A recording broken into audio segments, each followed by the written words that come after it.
Miss Thompson was a fifth-grade teacher known for being strict but fair, or at least that's what everyone believed. Every day when she walked into the classroom, she would say, "I value each and every one of you." But the students knew that wasn't true, especially when it came to Ethan. Ethan was always the one left out. His shirt was always wrinkled, his sleeves stained with ink, and his shoes looked like they had been through countless rainy days. During class, he often sat in silence, his eyes drifting into space as if he lived in another world. Miss Thompson gradually lost her patience. At first, it was gentle reminders, then sharper words and public criticism in front of the class. Every time Ethan made a mistake, she felt almost satisfied. When the midterm exams came, Ethan's scores were as terrible as she had predicted. Without hesitation, she wrote a letter home, a note filled with disappointment and criticism. For her, venting her frustration on Ethan made everything feel easier. Before sending letters to parents, the school required all reports to be approved by the principal. When reading Ms. Thompson's evaluation, the principal, Mr. Reynolds, couldn't help but frown. Throughout the entire page, there wasn't a single positive remark about the boy Ethan. He called Miss Thompson to his office. His voice was calm but firm. "Miss Thompson, I don't see a single line of encouragement. Is there really nothing good to say about Ethan?" Miss Thompson shrugged, somewhat defensive. "Sir, I'm just stating the truth. That boy, there's nothing to praise." Mr. Reynolds didn't respond right away. After a moment of thought, he asked the secretary to bring all of Ethan's academic records from previous years and place them on Miss Thompson's desk. The next morning, when she entered the classroom, she saw a stack of old records neatly placed on her desk. At first, she hesitated, but then curiosity got the better of her. She began flipping through the papers one by one. In the third-grade report, the homeroom teacher wrote, "Ethan is a quick-witted, intelligent boy with a remarkable ability for independent thinking." In the fourth-grade report, slanted handwriting noted, "Ethan has become noticeably quieter since his mother was diagnosed with late-stage cancer. The student often sits in silence, his eyes empty." At the bottom of the page was a handwritten note from the principal that year. "Ethan's mother has passed away. We, as educators, must stand together to keep the remaining light alive in this boy's heart." Miss Thompson's eyes blurred with tears. Her heart tightened.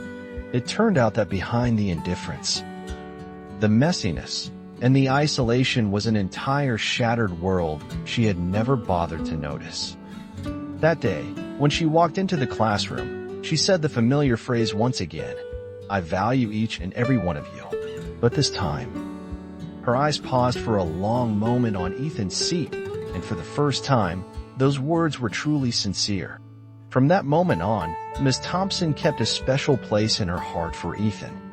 She patiently guided him through each lesson, encouraged him with every bit of progress, no matter how small. She didn't just teach him academics, she taught him to believe in himself. When the final exams came, Ethan amazed the entire school by achieving the highest score in the grade. For the fifth graders, this marked the final step before moving on to a new school. At the farewell ceremony, the children excitedly brought colorful, gift-wrapped presents to give to their teachers. Ethan also stepped forward, holding a worn paper bag without any ribbons. A few students giggled softly. Miss Thompson smiled and opened the bag. Inside was a half-used bottle of perfume and a faded plastic bracelet. Without a moment's hesitation, she put the bracelet on and gently sprayed a bit of perfume onto her wrist. Ethan looked at her, his eyes filled with shy emotion.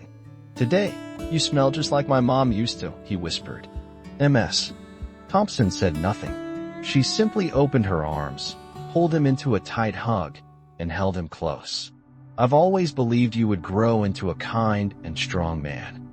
And if you'll allow me, I hope I can be your second mother in your heart." Many years passed, and every time Ethan achieved something, graduating from high school, receiving a university scholarship, or being honored at a conference, he would write a letter to Miss Thompson, always ending with one line. "*, I miss you, Mom. *, Then one day, long after Ms. Thompson had retired, she received a thick envelope. Inside was a wedding invitation, a photograph, and a plane ticket. The sender signed, Dr. Ethan Miller. On the wedding day, as she entered the hall, she was escorted to the stage by a well-dressed young man who introduced her to everyone. This is the woman who changed my entire life. She is my second mother. Ms. Thompson was in tears. They embraced for a long time. And in that hug was an entire journey, from a lost little boy to a successful man, built on empathy, love, and unconditional belief. This story reminds us that sometimes, behind a vacant stare or unusual behavior lies pain that outsiders cannot see. Instead of judging, we must learn to look deeper into another person's soul. Compassion, patience, and love not only have the power to lift up a child who is falling, but can completely transform the course of their life. As teachers, or simply as adults in a child's world, we have the ability to become the light that guides them forward. Understanding can heal silent wounds. And genuine love can turn a lonely heart into a life filled with hope and connection.